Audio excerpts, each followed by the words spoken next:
Bonjour très chers compatriotes de la résistance gabonais, du Gabon et gabonais de la diaspora. Nous sommes aujourd'hui le samedi 13 février 2021 et nous avons encore le plaisir de recevoir le président Féfé Onanga du MPR, du Mouvement Populaire des Radicaux, à Port-Gentil, qui va nous édifier sur les derniers faits d'actualité au niveau du Gabon. À ses côtés, on ne vous le présente plus également, c'est son secrétaire général, M. Défunt Boumba, voilà, que vous connaissez très bien. Alors, Monsieur le Président Féfé Onanga, je commencerai, comme d'habitude, à vous demander comment est-ce que vous allez. Ça va, je me porte bien, mais avant de commencer votre propos, je souhaiterais qu'on marque une minute de silence en mémoire de nos regrettés maîtres Fabien Méré et maître Igaïga. Nous demandons à tous nos auditeurs d'observer une minute de silence à l'endroit de nos chers disparus, maître Fabien Méré et maître Igaïga.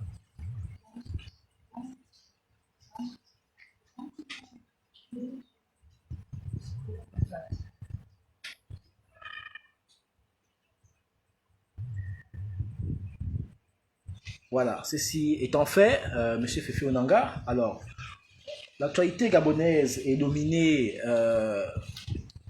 encore récemment par des nouvelles mesures d'austérité, qualifiées de mesures barrières, qui défraient la chronique par leur caractère, si on peut le dire, liberticide, voire réducteur. Alors, quelle est votre opinion aujourd'hui sur les nouvelles mesures gouvernementales anti-Covid et qui font beaucoup jaser au sein de la population? Moi, je pense que, en ce qui concerne ces mesures, il fallait s'y attendre. Mais autant prévenir les gens au moins 2 ou 3 semaines avant, en leur disant des mesures seront prises parce qu'il y a ceci, cela.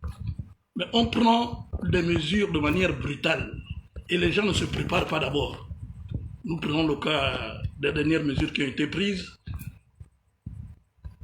Le président Ali Bongo Ondimba, lors de son discours en fin d'année, disait qu'il remerciait le peuple gabonais, qu'il était très content du fait que nous sommes tous battus et que la maladie a reculé. À notre plus grande surprise, 2 semaines plus tard, on nous dit non, la maladie encore s'est accentuée et le couvre-feu est maintenant à 20h.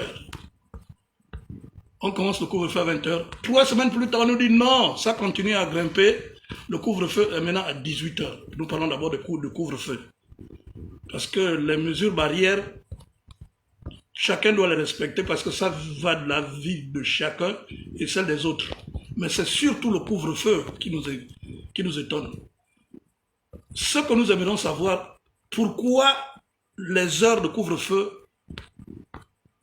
on commence par 22h, on retombe 20h, on tombe 18h. Est-ce que c'est à cette période-là que le virus circule et atteint beaucoup de monde? Or, dans la journée, des coins comme le marché de Bombo et tout le marché du Grand Village, c'est bondé du monde. Certains ne respectent pas les mesures barrières. Le virus ne circule pas. Ça, c'est d'un. De deux.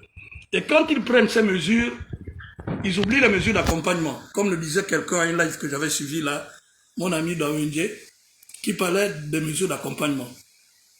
Mais les Gabonais souffrent. Il y a ceux qui ne travaillent pas.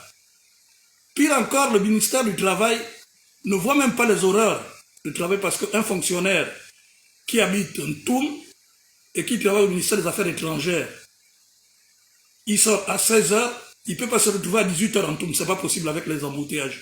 Est-ce qu'il voit tous ces cas de figure? Nous laissons cela. Quelqu'un qui ne travaille pas ou qui fait ses bricoles au port de Vendo, il finit à 15 h, le temps qu'il arrive à Montbouette, pour payer un peu le doigt de banane et tout, le marché est déjà fermé. On fait comment? Parce que moi je pense que ce qui provoque la misère là, récolte la violence. Un jour, les gens vont finir par se lever et puis dire on en a marre. S'il faut mourir, on va mourir. Il n'y a pas un mois, j'étais au Cameroun à côté. Au Cameroun, il n'y a pas de confinement. Vous voyez seulement les gens, ceux qui veulent portent les bavettes, d'autres n'en ont pas. Il n'y a pas de couvre-feu, c'est le Cameroun à côté, je crois qu'ils ont 15 millions d'habitants. 20 millions d'habitants, pardon. Il n'y a pas de couvre-feu. Pourquoi ici on confine les gens? Est-ce qu'il n'y a qu'ici que la maladie gravite et ça bloque l'économie? Il y a des petits commerçants qui ne peuvent plus faire leur commerce. Est-ce qu'on va continuer à vivre comme ça? Ça va durer combien de temps? Au Bénin, par exemple, il n'y a pas de confinement. Est-ce que c'est le confinement qui fait que le microbe ne progresse pas? On nous avait parlé, le président Ali Bongo avait dit lors de son discours, il souhaiterait être le premier pays africain à avoir le vaccin. Mais moi je crois que l'Afrique du Sud a déjà le vaccin, et le Zimbabwe, et où encore là, le Maroc même, ici on n'a pas encore le vaccin. Mais on a déjà fait le plan. On fait déjà le plan de vaccination avant que nous ayons le vaccin. Mais c'est tout un désordre. Tout un désordre. C'est pour cela, lors de notre dernier live, j'avais dit, ceux qui font parfois le discours du président de la République l'induisent en erreur. Parce qu'on ne permet pas à un chef d'État de dire des choses comme ça, nous dire que le pays ça va bien, dans 2 semaines, le pays, non ça ne va pas bien. Le microbe a fait comme en 15 jours là, pour cette montée vertigineuse là. C'est autant de choses qu'on n'arrive pas à comprendre. Et je voudrais rajouter qu'il y a souvent des rétropédalages, on observe souvent des rétropédalages. Mais bien sûr, bien sûr. Un jour on prend un décret, l'autre là-bas reprend un autre, il n'annule même pas le premier. Mais c'est un décret semblable. On a vu tout avec la fermeture des frontières. On a vu un commandant ou un général, je ne sais plus moi, qui est venu annoncer la fermeture des frontières. Quelque temps après, c'est le ministre de l'Intérieur qui venait annoncer les frontières. C'est une cacophonie terrible. Alors c'est de l'amateurisme. Nous sommes dans un état où il y a des gens sérieux. Quand on prend des trucs de ce genre, les décisions doivent être prises au sérieux par des gens sérieux qui comprennent au moins le problème des uns et des autres. Alors ce sujet, je le passe un peu la parole au secrétaire général qui peut développer aussi à sa manière. Alors, je vais me tourner du côté de votre secrétaire général, alors M. Défunt Bomba. Alors, ces mesures, qu'est-ce qui explique justement le durcissement des mesures anti-Covid du gouvernement? Merci encore une fois de me donner la parole. Je voudrais, dès le début, dire que notre gouvernement fait toujours dans l'amateurisme, ne tire jamais des conclusions des événements antérieurs.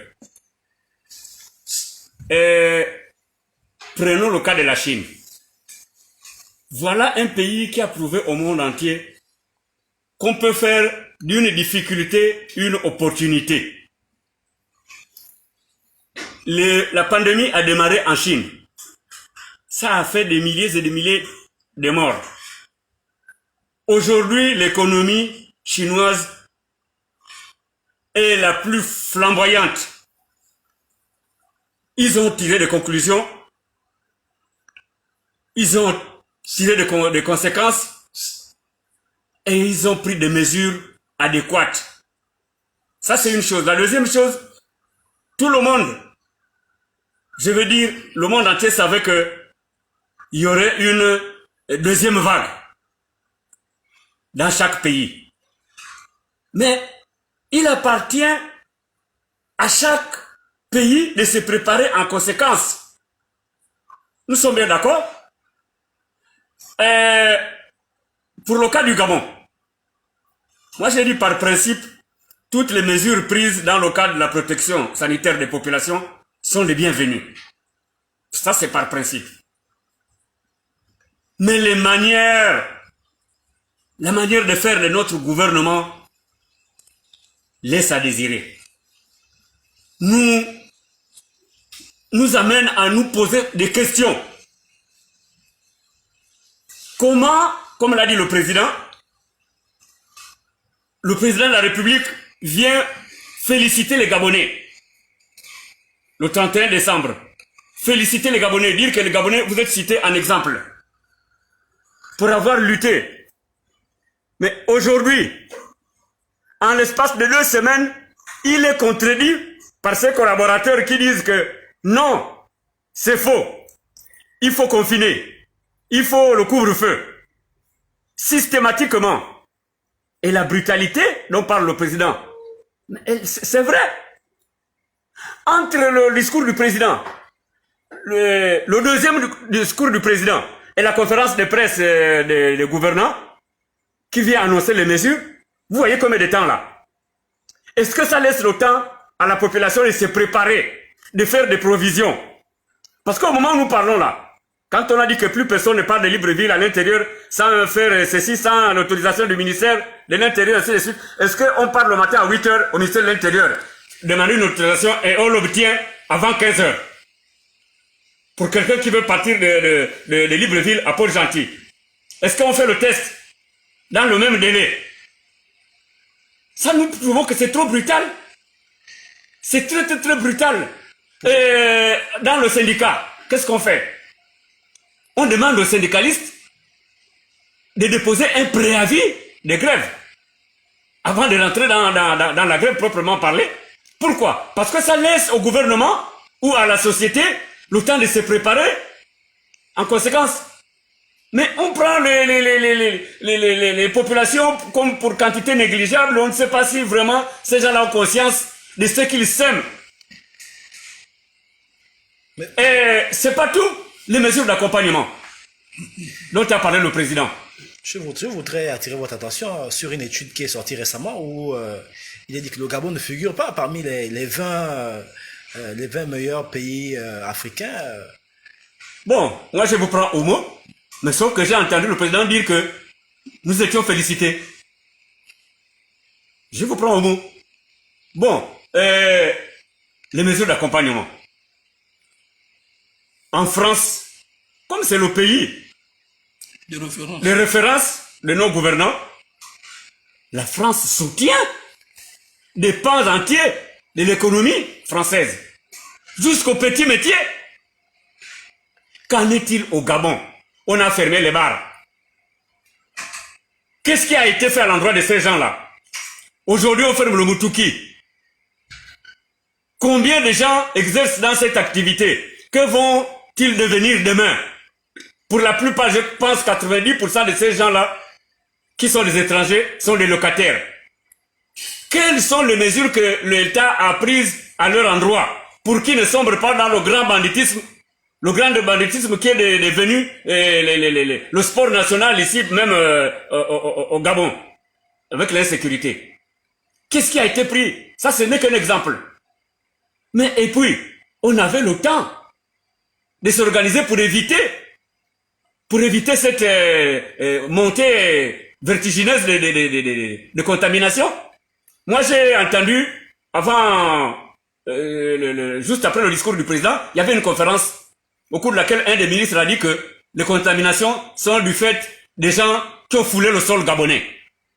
En d'autres termes, ça veut dire quoi? Ça veut dire que c'est pas nous, c'est venu par les frontières aériennes ou terrestres. Mais pourquoi ne veulent-ils pas reconnaître leurs responsabilités au lieu d'asphyxier les populations? Et il y a un manque de statistiques. Dans les pays développés, nous suivons tous les chaînes financières. En France, aujourd'hui, on sait, dans le milieu des bars, combien il y a eu de pertes d'argent du côté des barmen et combien il y a eu de pertes d'argent du côté de l'État. Aujourd'hui, quelqu'un peut-il venir nous dire au Gabon, depuis que Covid a existé, l'État a perdu combien d'argent Les économies ont perdu combien secteur par secteur? Rien du tout. On vient seulement nous balancer des chiffres et des décisions comme ça. Oui, Président. Oui, bon, moi j'ajouterais tout simplement que c'est un manque d'organisation. Pourquoi? Nous prenons l'exemple du voyage. Le type qui veut partir de Libreville pour se rendre ici à Port-Gentil, il faudrait qu'il fasse le test de dépistage. De deux, qu'il aille voir le ministère de l'Intérieur pour qu'il ait l'autorisation de partir de Libreville. À supposer que vous auriez une urgence. Alors, comment on fait là? Comment on fait? Pourquoi ne pas de porter un service du ministère de l'Intérieur quelque part dans les quartiers de Libreville?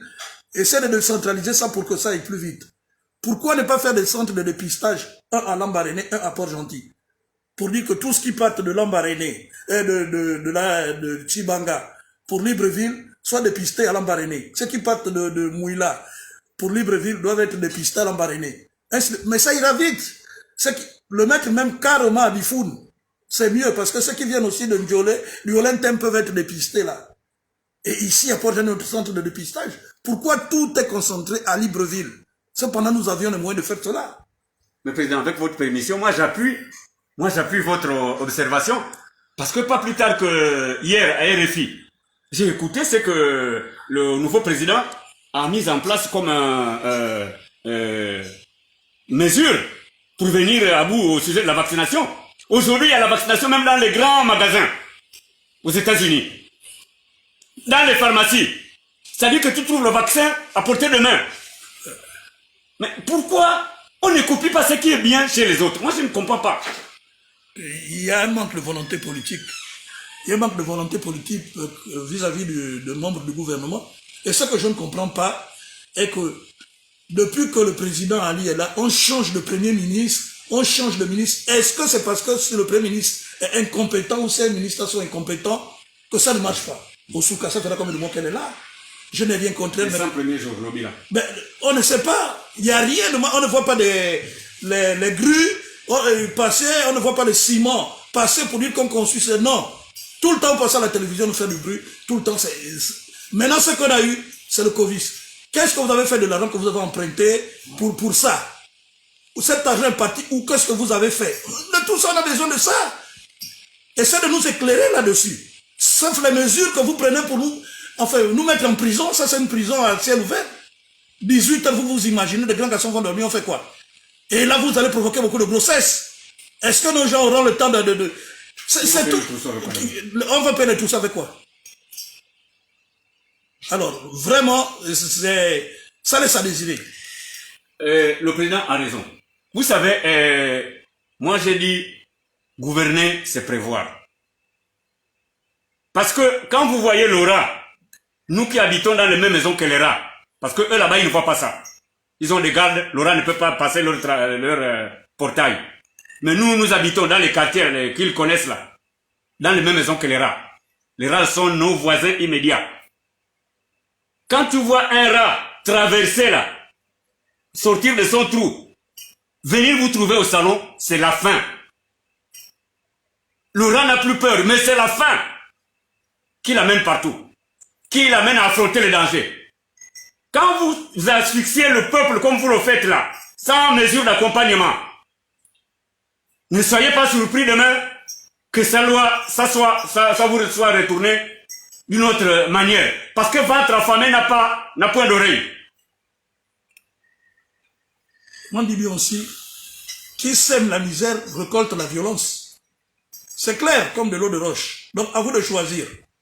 Mettez aux populations des mesures d'accompagnement. La première fois, vous avez dit l'eau, l'électricité, cadeau. On ne sait pas où c'est venu. On a vu quelques kits. Ici, on a eu nos kits grâce à Marc Ntchangoy, sa société et ses amis, qui ont donné aux populations de Port-Gentil certains pédagistes. Sinon, rien, il n'y a rien. On a vu le conteneur aller à Franceville et à Libreville, parce que pour vous, le Gabon, c'est Libreville et Franceville. Ici, c'est pas le Gabon, c'est Port-Gentil. Alors, faites les choses dans les normes de l'art. Hein, il faudrait qu'il y ait un peu de professionnalisme dans ce que vous faites. Prouvez-nous que vous aimez vraiment le peuple. Ne faites pas dans la dentelle, c'est-à-dire que comme si nous étions les moins que rien, quand vous donnez un ordre, cet ordre doit être exécuté. Non, nous sommes le peuple. Vous êtes là-bas, c'est à cause de nous. C'est pas des moutons que vous suivez, c'est des êtres humains comme vous. À bon entendeur, salut. Ouais, le président a parlé de budget. Les budgets qui ont été mis en place pour la première phase. Et il a raison. Parce que quand on vous demande de nous faire le bilan de ça, ça va être des problèmes. Vous allez en faire encore une condition pour prendre les gens, aller remplacer ceux que vous venez de faire sortir. Nous, on ne parle même plus de nous faire le rythme de ça. Parce que vous ne le ferez jamais. L'argent là est parti là où c'est parti. Maintenant, pour la deuxième phase, vous avez prévu combien de milliards? Et c'est où? C'est pour les mesures d'accompagnement. Et c'est où? Qui garde ça? Voilà. Dites-nous. Bon, ou bien la population va se débrouiller, chacun va faire ce qu'il peut faire. Faut nous dire aussi. Alors, président Fefe Onanga, il y a 2 jours, on a reçu l'heureuse nouvelle de la libération de Pascal Oyougou. Alors, comment avez-vous reçu cette nouvelle? Oh, mais je dormais, il y a 23 heures, quelqu'un m'a appelé de France pour m'annoncer cette nouvelle. J'ai d'abord douté, après il m'a dit non, c'est vrai. Je suis sauté. Vous savez, nous qui avions goûté la prison, c'est pas une bonne maison. Hein. Lorsqu'on vous met en prison pour 10 jours, 15 jours, 40 jours, ça peut passer. Mais 3 ans, c'est quand même 3 ans de votre vie. Alors pour des conneries, pour des niaiseries, des soirs. Vous savez, ce pays, on a besoin de l'émergence de nouvelles classes d'hommes politiques. Pourquoi? Parce que tous ceux qui sont là ne s'aiment pas. Ils n'aiment que l'herbe, le poste et l'argent. Parce que Dieu est amour. Si on ne s'aime pas entre nous, nous n'aimons pas le pays. Comment vous pouvez prendre un individu pour rien, parce qu'il a refusé de vous voter, parce qu'il n'est pas de votre avis, vous prenez, vous jetez en prison. Cet homme, voilà, 3 ans. 3 ans de sa vie qui sont par terre. Bon, si Dieu a pu toucher le cœur des décideurs pour que cet homme retrouve la liberté, Dieu soit loué. C'est une très bonne chose. Et nous attendons avec impatience aussi la sortie des Zibi, comme nous avons toujours mis. Et nous allons repartir sur de nouvelles bases. Parce que un chef, c'est celui qui sait aussi pardonner. Nous les parents, par exemple, quand l'enfant pleure, vous le frappez, quand il se met à pleurer, vous le bercez. Pourquoi? Parce que vous n'aimez pas entendre l'enfant pleurer. Mais ici, les enfants pleurent, les gens ne bercent pas, au contraire. Ils enfoncent pour que l'enfant pleure. Mais cet enfant qui pleure comme ça, quand il grandit avec ça. Mon papa me tapait et je pleurais, je n'aime pas, mon papa me tapait. Donc on évite de mettre les gens en prison pour le plaisir de mettre. Parce que moi j'ai été, je ne compte pas le nombre d'arrestations à la gendarmerie et tout. Pour moi, ça, on se connaît, c'est ma maison déjà, ils savent que moi c'est Cabri moi. Mais pour des gens comme les Oyougou, ça fait pas bien. Là, il est traumatisé là. Parce qu'en prison, c'est le traumatisme que vous recevez. Est-ce que tu as quelque chose à dire? Oui, Président. Les choses se font heureusement dans le sens que nous avons toujours souhaité depuis je crois, au sortir des élections présidentielles. Parce que cet acharnement ne date pas d'aujourd'hui. Mais nous déplorons quand même un peu la manière. On a comme l'impression que... et d'ailleurs, avant de continuer, la manière dont ces gens-là sortent nous conforte, continue à nous faire penser que c'était des prisonniers politiques. Parce que quand on prend quelqu'un avec grand bruit, grande publicité, un tapage médiatique énorme, on le diabolise, on le fout en tôle. Et qu'il sorte comme ça sans un procès retentissant pour le laver publiquement de tout ce qu'on l'a avili. Mais on se pose des questions. C'est bien beau, ils sont sortis. Mais finalement, on les a mis en prison pour quelle raison? Puisque il n'y a aucun procès. Personne ne sort de là avec un procès retentissant, que l'on sache qu'on l'a blanchi. Non, j'ai suivi l'avocat de notre frère Oyougou, Maître Banzanza, qui a dit que le dossier est là, pour l'instant, ils sont en liberté provisoire, et on attend que la justice se décide. Voilà, donc j'ai raison de parler ainsi. Parce que c'est effectivement ce que nous avons observé. Tous ceux qui sortent de prison pour des raisons politiques ne sortent que de manière provisoire. Provisoire. C'est-à-dire qu'on place une épée de Damoclès sur leur tête. Vous n'avez pas, c'est comme pour dire que, attention, vous sortez, mais vous n'avez pas le droit de tousser, vous n'avez pas le droit d'éternuer ou de je ne sais pas quoi. C'est de bonne guerre. Moi, je suis en liberté provisoire. Bon, ça c'est quelle justice? Nous sommes obligés de nous poser des questions. Ça c'est une chose. La deuxième chose, moi je pense, à un moment donné, que la sagesse doit habiter les gens qui dirigent ce pays. La sagesse doit habiter les gens qui dirigent ce pays dans le sens de l'apaisement. Quand vous savez que beaucoup de choses se sont passées, que les familles sont divisées, vous devez tout faire pour apaiser les gens. Il ne faut pas toujours attendre que l'Union européenne vienne vous le conseiller, que ce soit peut-être des ambitions, peut-être demain, parce qu'au quartier aussi, on pense que ça annonce une élection. Pour avoir les gens de votre côté. Ça doit venir du fond du cœur, pour que l'on sache que vraiment il y a de l'apaisement. Vous voulez ajouter? Ben non, c'est tout simplement dire, je demande aux gouvernants de dire que nous tous, nous sommes Gabonais, nous n'avions pas de pays d'échange. Il faudrait qu'on s'aime entre nous. Il faudrait qu'on s'aime. Nous faisons des débats d'idées. Si Ali Bongo faisait bien, il ne devait pas avoir d'opposition. S'il a de l'opposition, c'est parce qu'il ne fait pas bien. Que les autres le comprennent, mais ceux qui sont à côté de lui, comme ils veulent s'accrocher au butin argent, ils n'ont pas d'autre solution, c'est mettre les gens en prison ou empoisonner et vous mourrez. Mais c'est pas ça. C'est pas ça la politique. Devenons un exemple. C'est presque tous des gens d'une même génération. Voilà pourquoi j'ai dit aujourd'hui, il faut l'émergence d'une nouvelle classe politique dans ce pays. Pour au moins comprendre que Dieu est amour, celui qui est au centre de tout. Il faudrait qu'on s'aime, qu'on aime le pays. Parce que si le PDG ne s'aime pas entre eux, ils passent tout leur temps à se foutre des intrigues de Cuba, c'est pas nous les populations qui vont aimer, qui commencent là-bas eux à se donner l'exemple. C'est ça que je voulais dire, ajouter. Alors, président Fefe Onanga, nous allons passer à une question, ouais, un thème qui a fait beaucoup couler d'encre de salive. C'est la question des élections sénatoriales. Voilà, alors, on remarque que le découpage électoral de cette année s'est fait un peu de manière particulière. Vous savez, le président Febongo disait qu'il préfère l'injustice au désordre. Or que moi, je préfère le désordre à l'injustice. Il y a trop d'injustice votre découpage là. C'est en fonction de quoi le Haut-Ogooué aura un nombre plus élevé que l'estuaire ou plus élevé que le Ogooué maritime. C'est en termes de quoi? De canton ou de village ou quoi? Je ne comprends pas. Nous avions ici presque 150 000 habitants, je crois, si je ne m'abuse. Le Haut-Ogooué a combien? Ils étaient 115 000, ils sont passés à 250 000 le jour de l'élection. Ah ben alors, allez-y comprendre. C'est ce qui fausse tout ce pays-là. C'est ça, c'est les injustices, les injustices. C'est ce qui fait la faute de ce pays. Je n'ai rien contre les gars de Togo parce que moi j'ai des enfants là-bas, originaires de là-bas. J'en ai 4. Mais ils font parfois des choses qui rendent les autres mécontents. C'est notre pays à nous tous. Pourquoi ces injustices? 11 là-bas, 15 là-bas, 3 ici, 2 là. Même la Nyanga a dépassé encore le Wellington. Voilà. Est-ce que vous vous rendez compte que c'est... On dépêche la viande et les morceaux en fonction de ce que tu as fait quoi pour tuer la viande. C'est ce que je voudrais dire. Ça c'est quoi? C'est une poche d'amis? Ou de quoi? Ils vont là-bas. Qu'est-ce qu'ils font les sénateurs au Gabon? Quelle est la plus-value qu'ils apportent au gouvernement Gabon, aux populations? Mais regardez les institutions, regardez. Je n'ai pas mes lunettes là. SG, pardon, lis-moi ça là. Lis. Les institutions de la République, et le président a raison d'évoquer ces problèmes, parce que nous avons déjà parlé ici de cette institution qu'est le Sénat.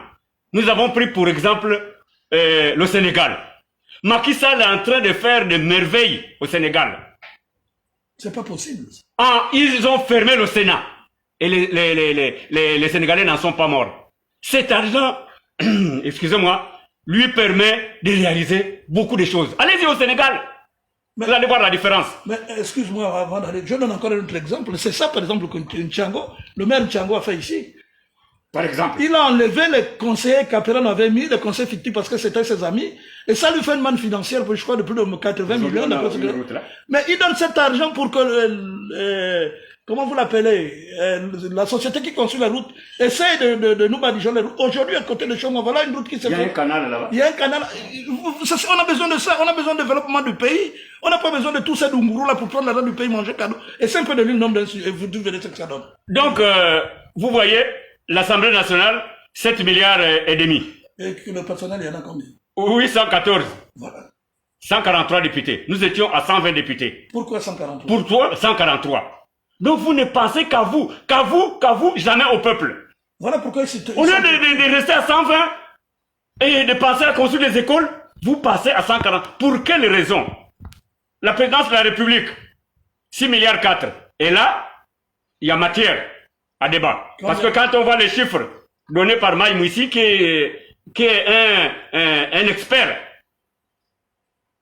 un économiste vraiment respecté, là il y a matière à débat. Et vous avez le Sénat, le fameux Sénat. Le personnel, il fait 6 milliards 2, 128. de 128 personnes. 6 milliards 128 l'effectif, oui, personnes. 6 milliards 6 milliards. pour 128 personnes. Et il manque des écoles. Il manque des écoles, il manque des Il manque routes. des médicaments au dispensaire. Voilà Covid qui est en train de nous accabler.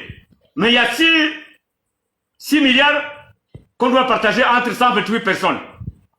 Et il manque des médecins. Or que les généraux, La Cour de cassation, 3 milliards. Encore... Les gens qui font le boulot, on leur donne juste un peu. Un peu. La Cour de cassation, ils ont 3 La Cour de cassation. Or que ce sont eux qui travaillent. Hein?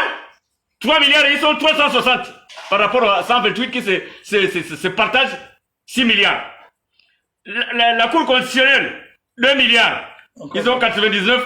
Bon, là encore, ça ne vaut pas la peine parce qu'on ne veut pas avoir les chars demain matin ici. Ouais. Ne touche pas là-bas, ne touche pas là-bas.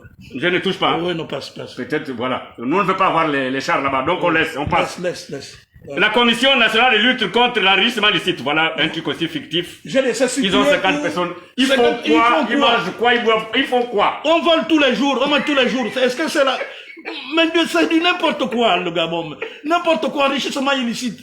On sait que tous les Gabonais ici s'enrichissent illicitement. Ils ont fait quoi? Il y a de la place encore ici à son famille. Amenez-nous là ici. Je n'ai jamais vu un rapport de la Cour d'enrichissement. Je n'ai lu. Tu as lu ça quelque part? Mais on a dit la fois passée, Président, que le Premier ministre actuel et certains ministres ont même refusé de se présenter à eux là-bas pour faire la déclaration des biens. Voilà. C'est-à-dire, voilà les gens qui défient l'autorité même de ces trucs-là à milliards. Et il manque des écoles. Il manque des routes. Vous avez le Conseil économique et social d'Indemezo. Et il demande lui aussi, il demandait 3 milliards pour l'anniversaire de ça. Lui, là, 1 milliard de combien vous? 1 milliard et quelques. Bon. En tout cas, lui, s'il ne gagne pas là, lui, il sait où il mange. Il mange dans tous les râteliers. Oui. Vous avez le Conseil d'État. 872 millions. C'est là travail, moi, Conseil d'État, parce que... La haute autorité de la communication. Aujourd'hui, il paraît qu'ils sont à combien d'arriérés? 12 mois. 12 mois d'arriérés de salaire. Mais ils ont quand même la modique somme de 825 millions. Donc l'État n'a plus 825 millions pour payer les... Depuis 12 mois? Depuis 12 mois, ces gens-là. Mais l'argent fait partie... C'est dans le budget, non? Oui. Mais qui a pris ça? Mais je ne sais pas. On va en parler. Bon, le Conseil national de la démocratie, président. Ça, c'est conseil quoi? Conseil national de la démocratie. Ils font quoi? Ils conseillent la démocratie. Le maître Séraphin Dao. Mais enfin, qu'est-ce qu'ils ont posé comme acte depuis que ça a été créé? Ils conseillent quelle démocratie? Quelle démocratie? Et même déjà lui-même, c'est un démocrate. Le président de la Mandao, c'est un démocrate. Les exclusions là-bas, c'est à tour de bras. Faut pas discuter avec lui, machin, il a foutu l'impolitoire dehors. Mais arrêtez ça. Voilà des choses qu'on doit fermer. L'argent est là, on n'a pas des écoles, on n'a pas de routes. Tous les jours, nous faisons dans la sensibilisation, dans la dénonciation. On nous prend pour des ennemis de la République. Et l'argent est là. Ça se partage entre amis. Conseil gabonais des élections. N'importe quoi. Les élections, c'est tout. Les élections de quoi? On nomme maintenant même les sénateurs. À quoi ça sert encore les élections? Dès lors que les sénateurs sont déjà nommés. Hein? Et voilà des gens qui doivent être payés pour ne rien faire. Commission de protection des données à caractère personnel. Au village, est-ce qu'on sait à commander chez toi? On sait à quoi ça sert? Ça c'est quoi? Ils ont combien de millions? 23 millions. Ah d'accord, là c'est quand même joué. On a laissé manger. La médiature de la République. Oh, est-ce qu'il y a quelqu'un qui 8 millions. Il n'y a personne là-bas. Mais les 8 millions là partout. Président. C'est des questions questions que nous nous posons. Ça, c'est de la note. Et ça fait 33 millions, presque 34, parce que ça fait 33 millions 8.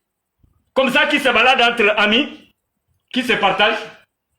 Le total, ça fait combien de milliards? 38 milliards. Milliards. Oui.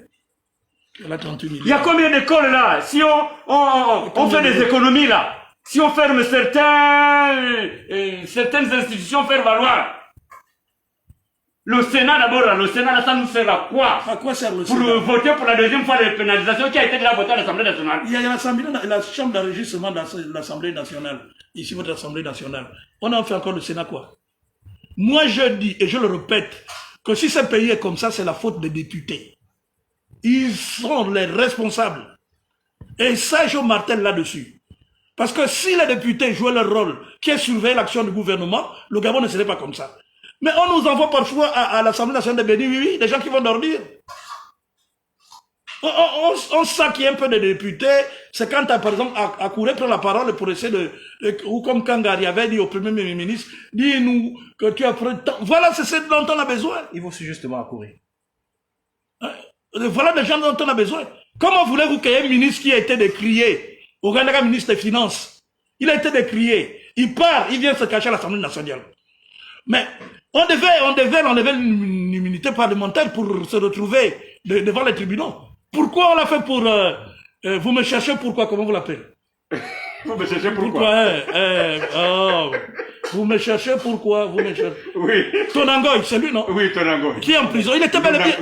Dounagoy. Il était bel et bien député. Alors, pourquoi deux poids, deux mesures? Est-ce que là, il y a la loi pour certains, pas pour l'autre? On a sorti déjà Bomba et l'autre. Si... Mais eux, ils font encore quoi là? Quoi? Comment vous l'appelez? Si Tonangoy a été poursuivi pour des malversations financières, Ouganda aussi doit être poursuivi parce qu'il a été décrié, éprouvé. Éprouvé parce que j'ai suivi un de leurs... Et vous qui êtes en train de demander qu'il y a trop de... Le dossier était clair. Pourquoi le garde-t-on à l'Assemblée nationale? Pourquoi le garde-t-on? Tout simplement parce que ces mêmes gens-là, avant d'être ministres, ils sont d'abord députés. Je donnerai un conseil tout simple à Ali. Je donne un conseil tout simple. Qu'ils sachent que pour qu'ils soient présidents, ce ne sont pas ces députés et ces ministres qui l'ont. C'est nous le peuple. C'est nous le peuple. Au lieu de faire plaisir au peuple, il fait plaisir à ses amis-là. À ces bandes de voyous et de bandits-là. Il devait nous rendre contents. Là, nous avions fait. Si nous l'avons mangé, il nous arrange les routes ici à Port-Gentil. Qu'est-ce qu'on a foutu de lui? Tout le monde aspire au bien-être. Pourquoi on met les autres en prison? Les injustices en est trop. Ce sont ces injustices-là que nous combattons. Il n'y a pas de raison que Paul est en prison, que Pierre ne le mette pas en prison. Parce que c'est votre ami ou parce qu'il est du Haut-Togo. Conseil des ministres, nomination 50. Autres Gabonais, 500. Le recrutement, c'est pareil. Il faudrait nous arrêter tout ça. C'est de ça qu'on parle tous les jours. Personne ne compte personne. On a besoin que le Gabon marche et bien. Arrêtez les injustices. Arrêtez les injustices. Si moi on engage à voler, arrêtez-moi, vous mettez en prison. Et je vais répondre de mes actes. Personne n'a le souci du Gabon. Je dis personne n'a le souci du Gabon. Ces hommes-là, quand ils voyagent, je ne sais pas s'ils se rendent compte, regardez le Rwanda. Regardez le Rwanda à côté. Ou d'abord, quittons de chez les Français, qu'on devienne anglophone, peut-être que là, on va bien gérer le pays. On nous dit tout le temps, c'est la France. Je veux bien. Mais nous-mêmes dans la tête. Nous-mêmes dans la tête. On ne se soucie pas de ça. Là, on va encore fermer l'école des enfants. Pendant ce temps, les enfants sont en Europe. Et voilà. Alors...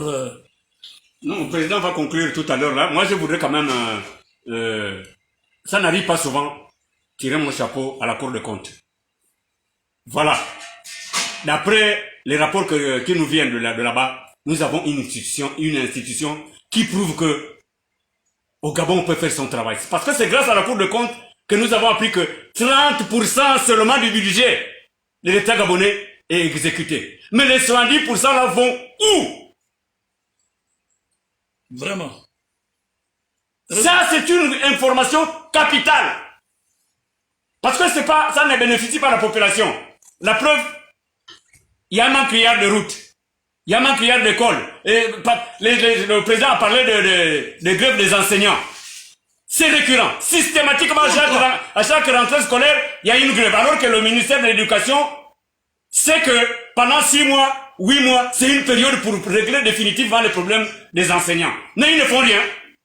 Ils ont tellement de milliards que vous voyez là. Donc la Cour des comptes, merci, chapeau, continuez à faire votre travail. Nous, quand c'est bien, on félicite. Et désormais, on va le faire. Fermez-nous le Sénat. Fermez-nous le Conseil de la démocratie.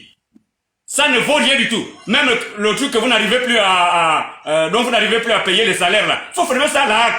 Ça servait à fermer les journaux, à fermer je sais pas quoi, à taper sur les hommes des médias. Vous n'arrivez plus à les payer. Faut fermer.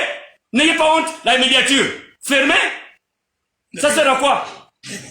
Pouvez-vous envoyer une délégation à l'intérieur, au Gabon, pour expliquer dans chaque village à quoi sert une institution, chaque institution? Parce que personne ne sait. Président, je pense que pour ma part c'est fini. On va conclure. Bon, écoutez, qu'est-ce que vous voulez que je vous dise? Tout simplement, c'est dire au gouvernement, les mesures barrières sont bonnes. Mais l'histoire du couvre-feu, qui monte et qui descend, nous ne sommes pas d'accord parce que pensons à l'économie de ce pays. Pensons à l'économie de ce pays. Chacun doit porter la bavette parce que ça va de sa vie. Et les gens en prennent conscience. Bon, mais est-ce que la faim seulement ne peut pas nous tuer aussi? Est-ce que la soif ne peut pas nous tuer aussi? Lorsque vous partez, vous dites les mesures barrières, oui. Je me lave les mains, j'ouvre le robinet parce que je dois me laver les mains. Mais quand je viens refermer, c'est le même robinet que j'ai touché, non? Avant de venir. Les mesures barrières. Vous voyez le marché de Montboîte comment ça bondait le monde? Est-ce qu'en cet instant précis-là, les gens ne... Alors moi, je crois que, comment vous appelez, confiner les gens, c'est pas la bonne mesure qui puisse éradiquer cette maladie. Il faut voir, essayer de... qu'il y ait un conseil de médecins de l'Afrique pour trouver une solution. Parce que l'OMS, j'ai entendu dire que leur souhait, c'est qu'il y ait 250 000, je crois, Africains qui devaient mourir. Comme ça, et il y a même des journalistes camerounais qui contestent cela. Parce que pour eux, le confinement n'est pas une solution qui peut éradiquer la maladie. Ça, ils disent, même le masque là, ça nous allait 50% de l'oxygène que nous devions respirer. Alors, où on veut nous tuer, où on veut nous guérir. Mais ce qui nous tue plus vite, c'est la faim. C'est la faim. Donc, Madame le Premier ministre, nous essayons de vous apporter quelque chose. Parce que nous, c'est le peuple. Nous habitons les Mapan avec les gens. Nous comprenons ce qu'ils disent. Eux, ils n'ont pas le courage de le dire. Nous nous prenons et nous vous transmettons à notre manière. Merci, je vous remercie de nous avoir suivis. À la prochaine. Malgré le deuil qui nous frappe, mais nous sommes là toujours avec vous. Merci. Président Rufai Onanga.